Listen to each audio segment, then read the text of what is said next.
নমস্কার, welcome to my channel সমীশীল শ্রী শ্রী রাধাকৃষ্ণ গোপাল শ্রীমদ ভগবদ্গীতা। আজকে আমি শ্রীমদ ভাগবত মহাপুরাণের প্রথম স্কন্ধের শ্রীমদ ভাগবত মাহাত্ম্যের চতুর্থ অধ্যায়ের গোকর্ণ উপাখ্যানের ৭৭তম শ্লোক পাঠ করব।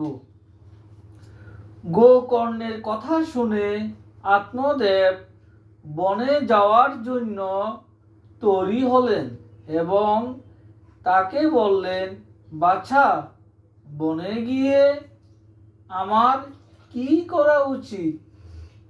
বিস্তারিতভাবে আমাকে সেই কথা বলো। রাধে কৃষ্ণ, রাধে কৃষ্ণ, রাধে কৃষ্ণ। শ্রীমদ ভাগবত মহাপুরাণ কি জয়। শ্রী শ্রী রাধাকৃষ্ণ গোপাল শ্রীমদ ভগবত গীতা কি জয়। আজকে ৯ মার্চ ২০২৫। আমার এই ভিডিওটি ভালো লাগলে আপনারা লাইক করবেন, শেয়ার এবং সাবস্ক্রাইব করবেন। রাধে কৃষ্ণ, রাধে কৃষ্ণ, রাধে কৃষ্ণ।